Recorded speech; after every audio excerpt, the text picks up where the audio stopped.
welcome to all of you alumni, present students, faculty, friends of Jim from all over. You can see the bare bones of his biography in the program, but I have a few more impressionistic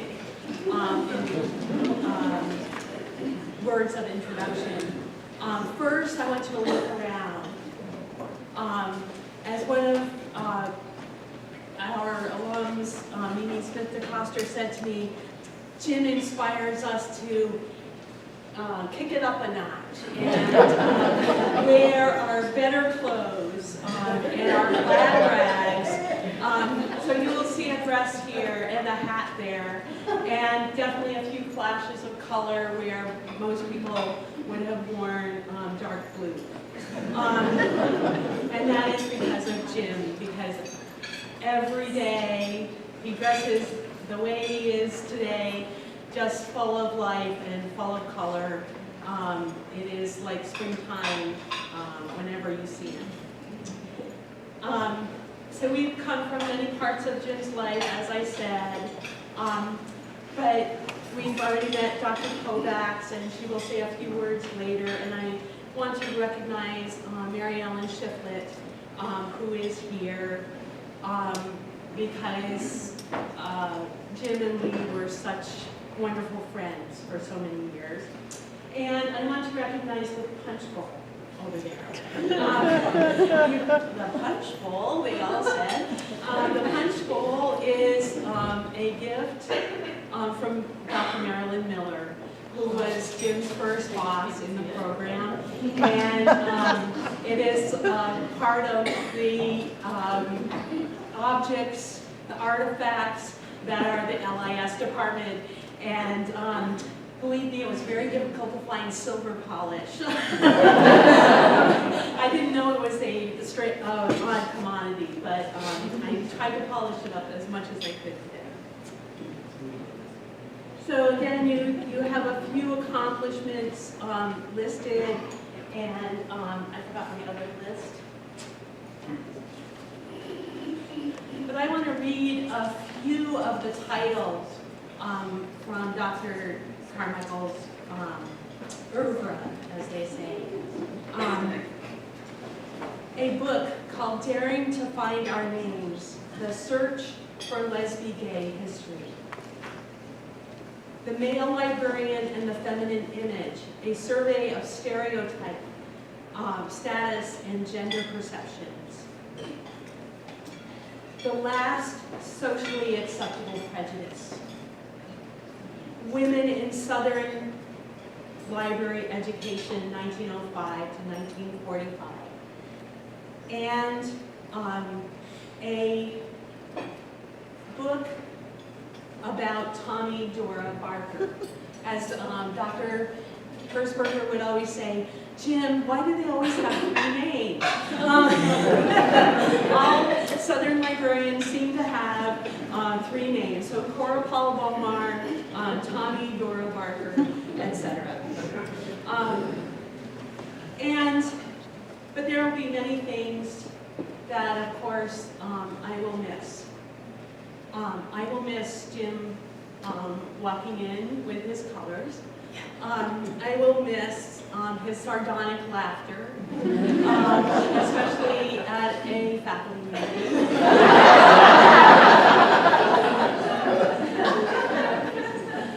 We will miss his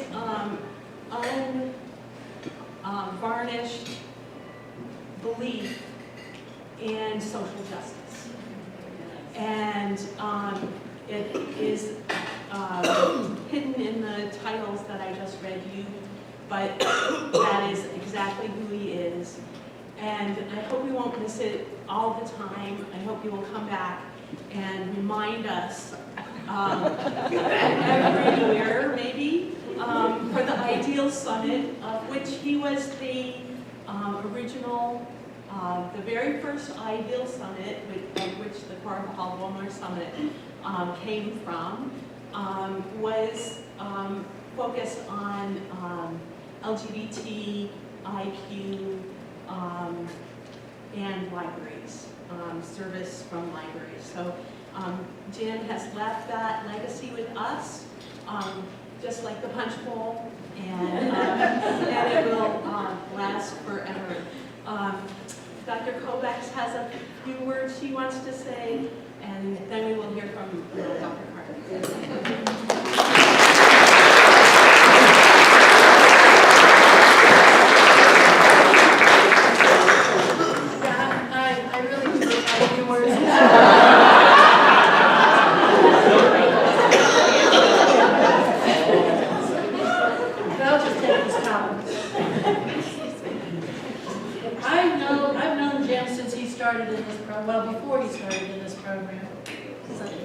And we got to know each other really well when we shared what was a classroom, speaking about office space. They gave us a small classroom, put half-high shelves to separate the two parts. And it was a very interesting time when we shared that classroom because he started to decorate. And one of the first things that he put up was a black velvet painting in neon colors, extremely well executed, I might say, of Willie Nelson.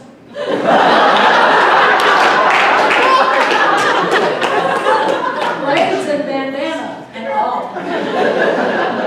And Willie faced me.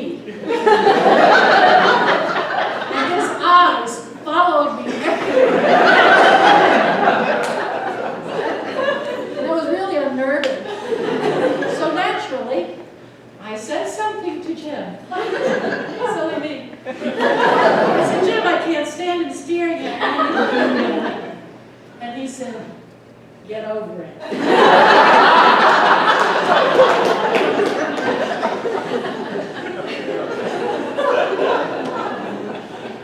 That was my experience with Jim. I can tell you other stories, but I won't because they told me to be brief. I did, as soon as I heard about this, sit down and start thinking about adjectives that I would use to describe Jim. It's okay, Jim, you can put your head up now. For example, handsome. I've always thought you were very handsome. Intelligent. Impeccable in so many ways. Southern. Gentleman. This is the Southern gentleman who gave me this door hanger for one birthday, which says, I may look prim and proper, come in and I'll rip your clothes off.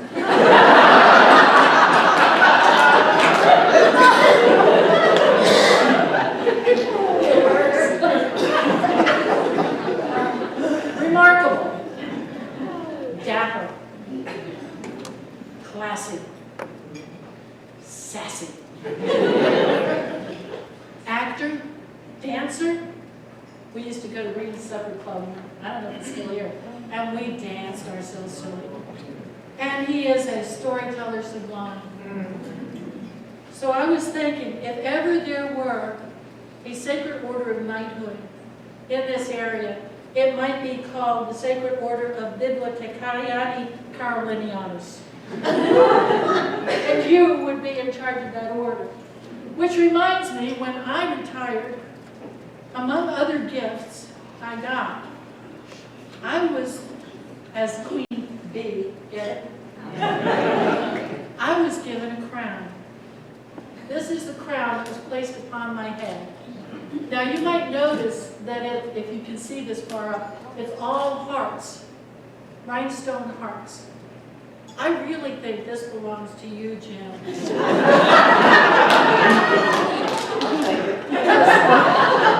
Because you're the king of our hearts.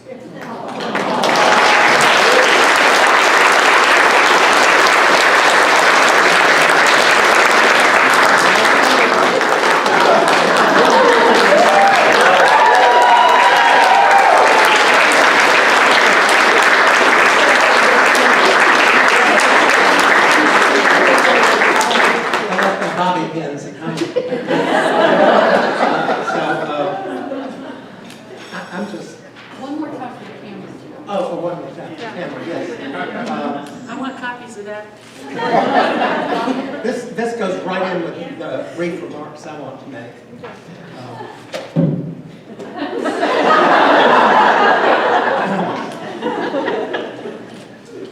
Actually, it does fit right in because the only object I brought today for show and tell is the first book that I fell in love with called Kings and Queens. It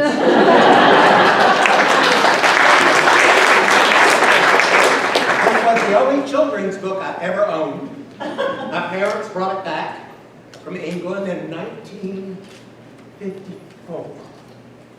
And I can still recite the poems in here. You learned about all the English kings and queens through poems about them.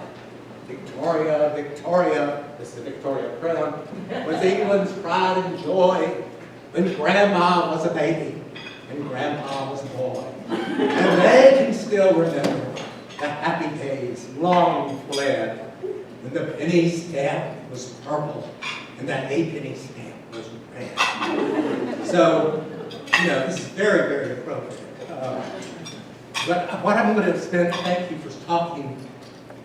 Now, Tommy and others of you who don't know what librarians do, we do just what everybody else in the entire modern world does now. We live our life in meetings and in stating the blatantly obvious. Well, I'm not going to be. I'm here to do away with appropriateness. So I definitely want to do away with that. First thing I should do is tell you what librarians really do. And I think Nora touched on this and Lisa did too. And by the way, I have worked under the best chairs in the world. And I have worked with the best faculty in the world.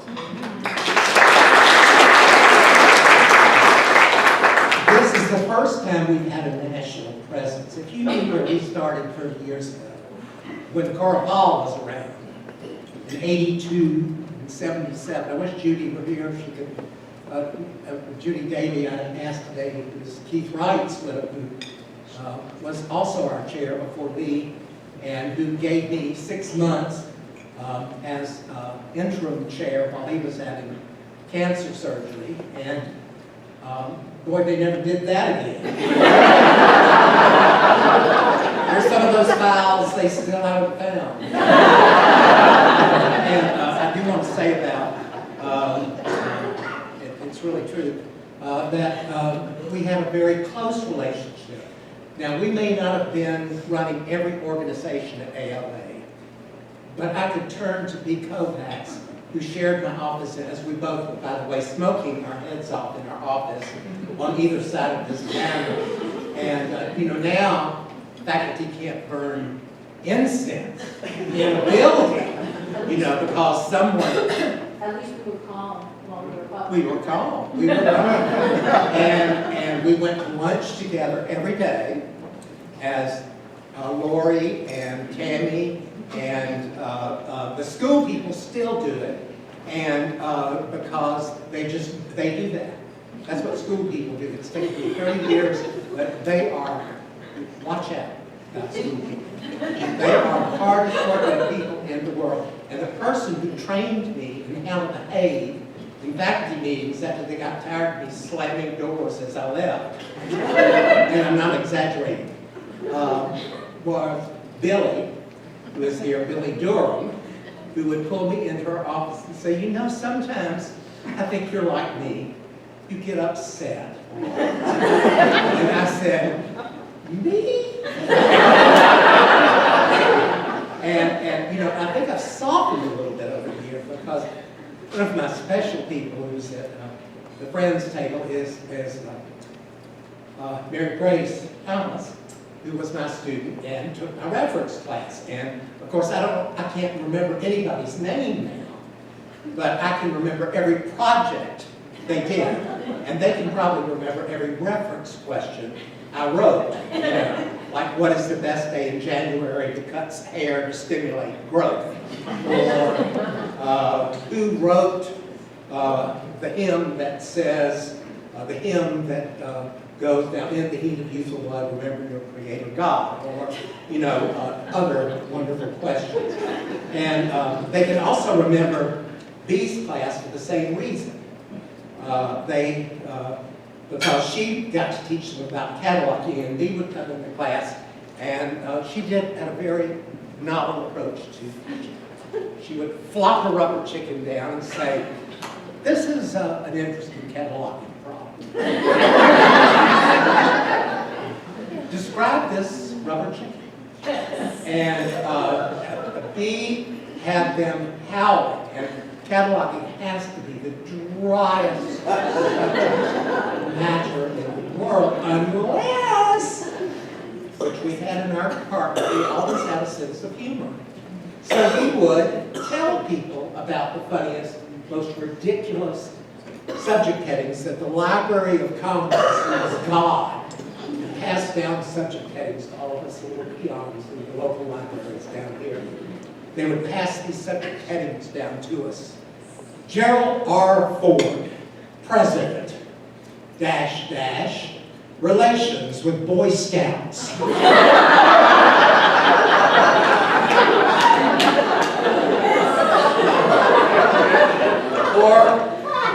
that ever useful subject heading, Black Eyed Pea Jamboree. Or Lord's Supper, dash, dash, admission age. You just can't make this stuff up. So if you think that we're a bunch of dry people, we're the best kept secret in town. I do think that I'm so glad we've loosened up a little bit. And the straw handbag, white glove set has moved on. And people like my friend Carol Walters, who's also a revolutionary, by the way. She does it in South North Carolina, south of here, as Billy does in Troy. And by the way, we have two people here from Washington, D.C., Richard Huffa and Paul Quay, who came, I just can't believe you all are here. I mean, they're just, Richard, my student, who wrote a chapter in the book, and Paul, who was just, we were inseparable for the year and a half or 2 years he was here. And, and now he and Richard, through complete serendipity, are working together in Washington, D.C. in special libraries. So this is the kind of thing, and that's what I want to talk about today. I want to talk about serendipity and how important it is to what we do. In other words, serendipity means that you don't always go by the rule book.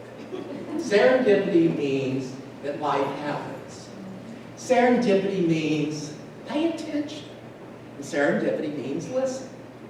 So, just to take an example, at my table I have my oldest friend from high school, he's one of the few people I can remember who remembered my parents. My parents died when they were 62 and 74, and Jeff visited us at home.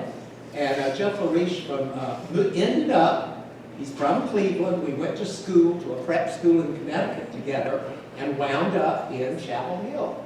And through complete serendipity, and we're almost in constant contact with Sharon, his wife, and Sharon worked both sides of the aisle in Washington, and she is the source of many of the wonderful articles I post on Facebook every day.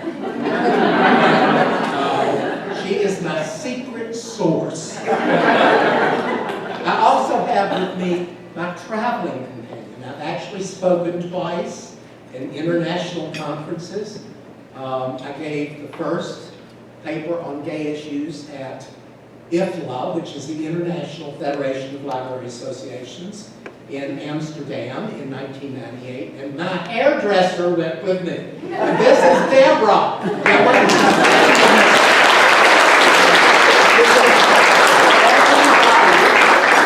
Everybody who's been with me knows that Deborah is the source of a lot of the stories I have in my class, and you've all heard me talk about always tell classes that in her beauty box in Pittsburgh, North Carolina, where I also have a doctor, Jim Holt, and his partner, Michael Randall. Michael is the one, but his husband. I'm sorry, I forget we can marry now.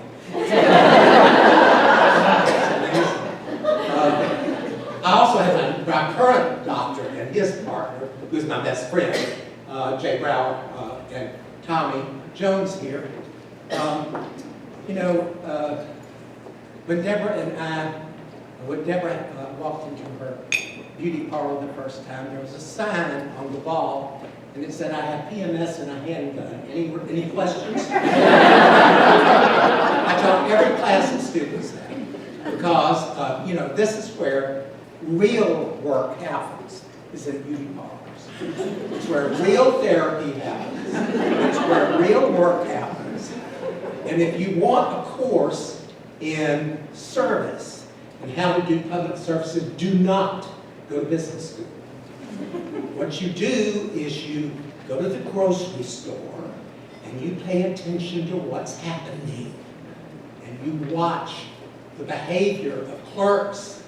And watch what happens when I'm one of those people who can always find the one unpriced light bulb. And I go up to the counter with one unpriced light bulb. And before you know it, they've got a manager at the cash register, and the computer jams, and they have to go bring out an old manual adding machine, and they're on discount, and everybody behind you is just screaming. Now, my sister, Mariella, worked in a grocery store, and she knows how hard this is. She worked at checkout, and I think Jonathan has done, the nephew, some of that too. But anyway, Deborah is the source of many of my pieces of wisdom.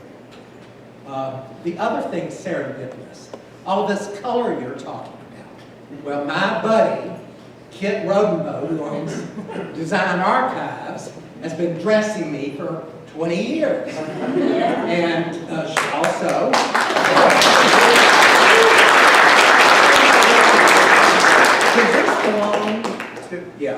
This belonged to Kit's ex. And we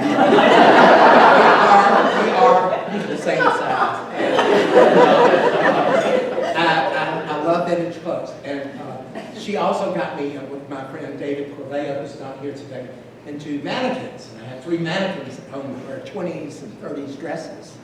And lots of hats, lots of hats. And, it's not so much, to me it's a signal. I've always dressed this way. I've never dressed any other way. I've always had a towel on, I've always had a coat on. And I was born in a family. Basically, I should have been in overalls, I guess, or blue jeans, because, my grandparents were farm people. Now, they had education degrees, and the women in the families, educated people, teachers. My mother was a teacher for a short while till she got married, but of course, when she got married, she lost her job because it was the Depression, and that was greedy to have 2 incomes in a family. And also, we mustn't let anybody know that there is such a thing as pregnancy. I'm one of those of that generation who lived through sexual censorship. And we thought we had solved it. One of the reasons I wanted Steve and Brian from Scuppernon's to be here, 2 of my cultural heroes, are that Brian is the only person I've ever met that remembers Evergreen magazine and all the censorship trials that they went through, and also because I'm a great believer in books. And not information, I'm a great believer in books and magazines. I'm up to 2 hours and 38 minutes a day on Facebook, so. Okay, I understand. But if you ask me about my telephone, I'll show it to you.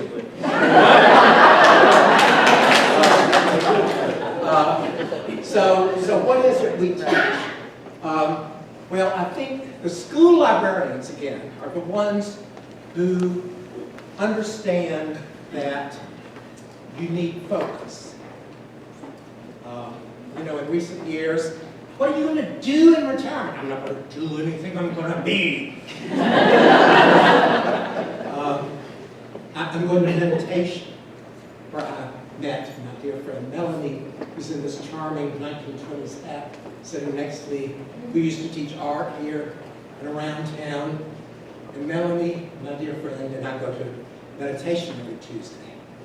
And we have a lot of fun. And I calm down, and I start to think about nothing.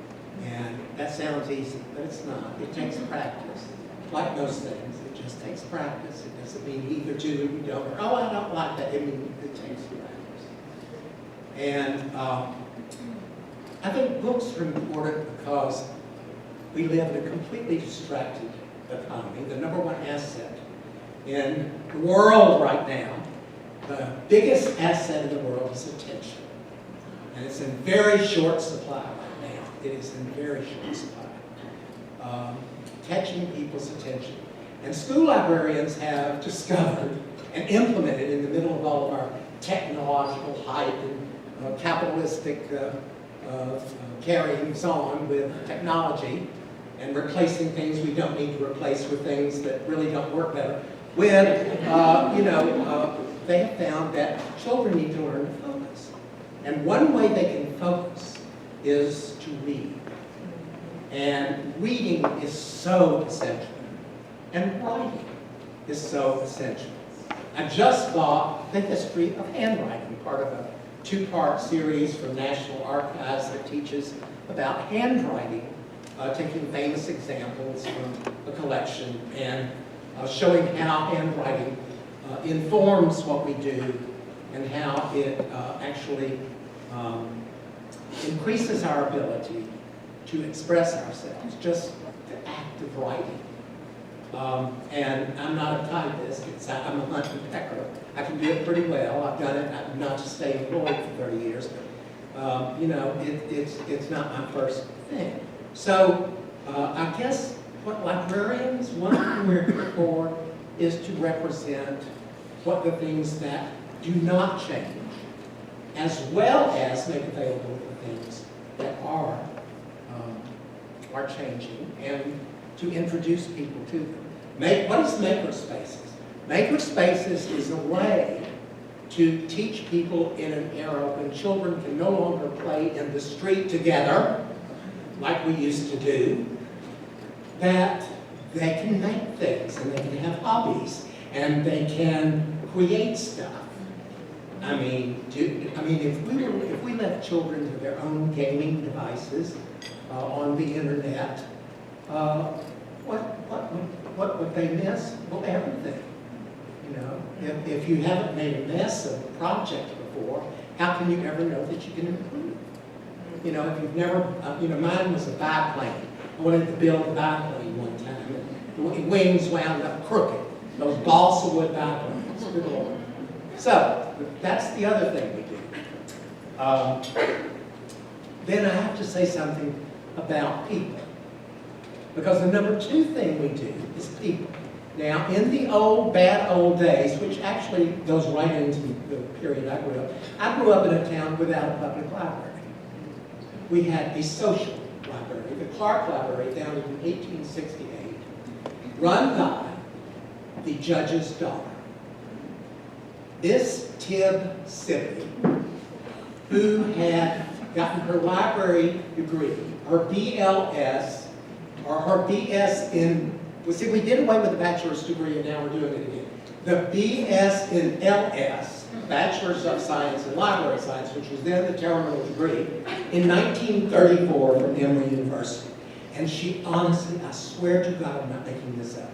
She sat right in, my sister's here, she'll verify it.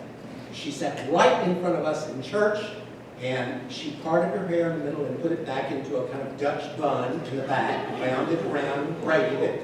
She had a hearing aid, she was deaf, and she had a calico dress on, flowered, and she had rolled stockings, and she had a pencil behind her ear. And she wore sneakers. And she was it. She really was the stereotype. And so I went from there to we had no school library. We had a copy of Child Life on a rack in our classroom. We had no school media center. We had no books. And I was really considered, I was sort of a rich boy. Because, you know, my father worked in Atlanta. He was from a farm, but he, through a series of accidents, he got into politics when he was a young man. He got run over by a car when he was 16, was crippled his whole life. But he managed to get into politics, get in the state legislature, and he ran for governor in 1946 against Gene Talmadge. And he won the largest popular vote ever assessed in Georgia history. He lost for the same reason that our friend Mr. Gore lost.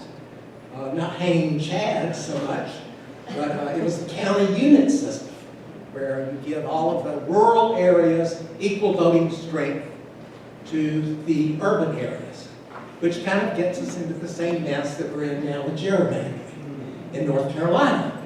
And if you want to be safe and gay, you go move to a city, hopefully Greensboro.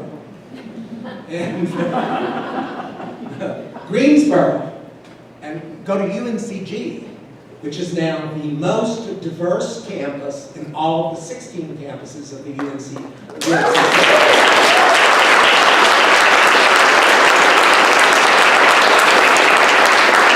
This was not true 30 years ago. This was not. We had about 3 male students. That was considered diversity. We may have had 2 blacks in each class, but we had very few African Americans. Once in a while, we would get a foreign student. And we are just so diverse now. It's amazing walking across this campus. It is the most wonderful place to be in North Carolina, I'm sure, right here on this campus. So, people. I have here, and what I mean about people, serendipity works with people too. Not only my friend Jeff, who after all these years, I never thought I'd see him again, but let's try my friend Sally, Sally Pike, who is running ran Grain for years. She's an artist, really, but she ran something called Grain, which is now called, yes? Higher Ground. Thank you, Chase. I can never keep up with bureaucratic name changes. But anyway, Sally started that, and I was volunteering, and Grain, or Higher Ground, deals mainly with people with HIV, and actually provides a safe haven for them to share common problems, people from every walk of life. We have reading programs. I've been there recently, and my Chase, who is my child, I consider, is, he graduated last year with a double major and double master's in gender studies and library and information studies. Amazing.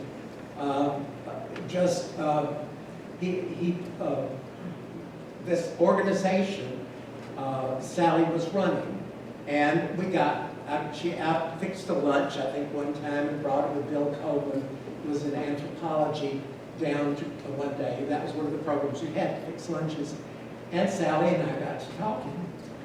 And, I don't even know if it came up that first time, but we would run into each other in town. We were both from Georgia. She was from Savannah. Oh boy, it was fun. And then we get into this conversation one night at dinner. And we find out that her aunt is Prilla Glover, whose cousins started, or I guess it was the children, started the First Presbyterian Church in Marietta, where I grew up. So we have this almost family collection. The Glovers in my family were like this. I mean, it's sort of like, Sally, where have you been all my life? So we, have these cuz conversations. That is serendipity. Here's another serendipity.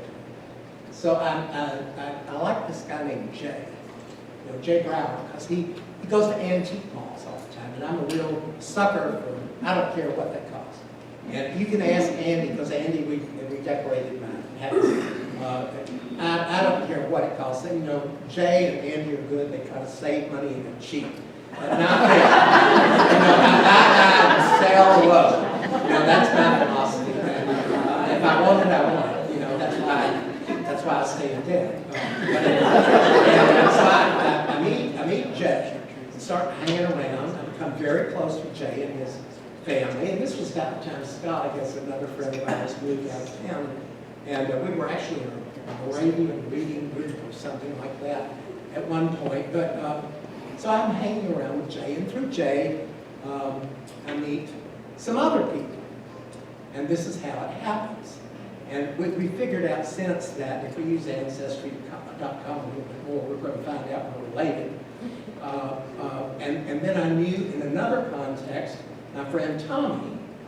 And Tommy, my doctor now, Tommy and Jane met, and now they're together. You know, I mean, through Scott Smith, who is how I got connected with Jay. So it's very confusing. Reverend Virginia Woods was in Hartford, Connecticut, where my younger sister is. They were very, very close friends. And she wound up here in Greensboro, North Carolina, as a Presbyterian minister.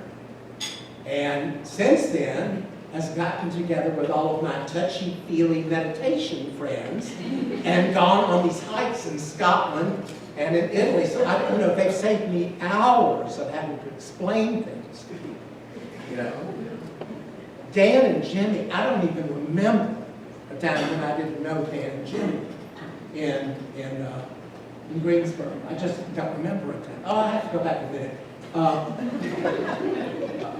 Jay and Tommy introduced me to my buddy, Rita. Redheaded Rita. Gorgeous Rita.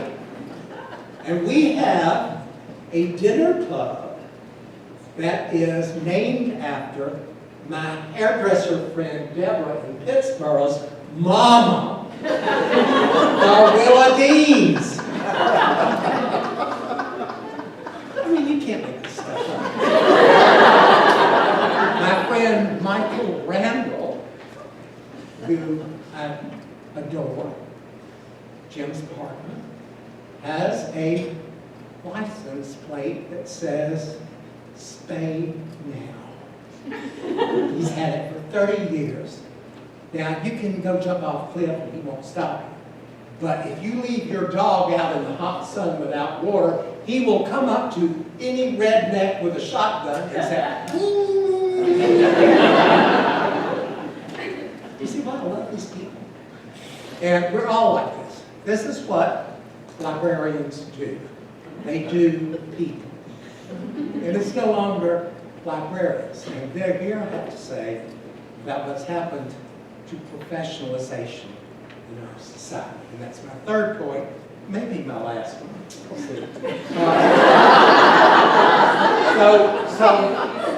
So we all started, doctors and lawyers and professors and ministers were the classic professions.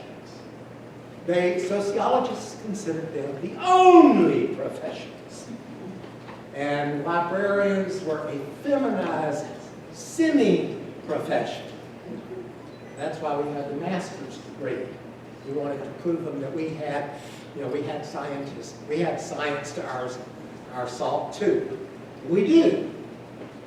And we are living in a world now where there are nominally everybody who can get a state certification for their position, their work, like a, what do they call them? The people who pull hair. Hairdressers. Anybody who has a cosmetology license, they call it a profession. If you are a professional hair puller, what do they call those people? Estheticians. What? Estheticians, right? Yeah, there's another word too. Okay. I spoke to them one time. They're a professional organization. They were getting so many trans people And they really wanted me to come and shed some light on trans issues, so when they would know how to better deal with their clients.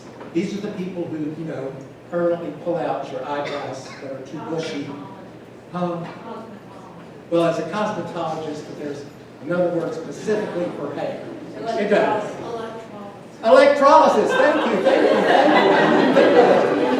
Okay, so anyway, we're living in a world now where anybody who says they're a profession is a profession. And people like my friends, the doctors, and my friends, the lawyers, and the lawyers, no. But the doctors and the ministers and the professors and especially maybe the professors are under fire. They've all become corporatized. They've all become the victims of latter-day capitalism. And we now have everything is market competition, which is how we got the opioid crisis we are in right now. Because it was about selling the product, it was not about the safety of the product. And that is what happens when professions are denigrated to market concerns. And this is happening in universities, even as we talk. Even here in our department, we're in the best position we've been in 30 years. We started as poor sister, you know, and we're now the only, I think, department, maybe in School of Education, that's increasing enrollment, maybe in the graduate school, because of the cost of higher education. So we are in grave times, and we are in times when librarians are called to do the things they do the best, which is to make people aware of the dangers of censorship. And that would include political correctness. And we're living in an age now where you cannot walk down the street without getting sued and having a Facebook story about it, or and we're in the Me Too movement, and my God, how many times do we have to go through this? And yes, it's important. And yes, I guess, you know, we'll try trigger warnings for a while in literature, but come on, folks. You know, people are bouncy. Children are bouncy. They are made to recover. That's how you grow. And if you don't bounce, you don't grow. So how do you do it? How do you do it? And the way you do it is you do exactly what we do in meditation. You practice silence, which may make you ready to listen when your enemy is talking to you and telling you why the GOP is the greatest thing since the National Rifle Association was found. Or, you know, some other person that you have violent disagreements with. The reason I got into meditation was because I have a problem with anger that I've had all of my life. I was the one in my well-behaved, white-gloved, straw handbag and suit and tie family with a whole household staff who were our real family. I was the one who always talked back. I was the middle child and two sisters, and I talked back. And when Mother would hand me that stuff about, you aren't going to wear that, I would say, well, yes, I'm going to wear that. You bought it for me. You know? And I talked back, and it became a very bad habit, and hence I slammed down the phones and get fired from jobs and slam doors and do everything else. And I don't mean a thing by it, that's just because I'm so histrionic. You know? And, it's kind of hard to tell Debbie that I really wanted to be Ethel Merman when I grew up. It's very hard to tell. But the point is that we have to do some truth telling. We have to find out how to do the truth telling in a way that works. Because we've got a long, hard haul ahead of us. And not just for those of us who, vote a certain way, but for all of us, because we're in a world where communication is not more easy, it's much harder. And you see why. So I'll leave you with that. That's your job. I'm tired. I'm going to retire.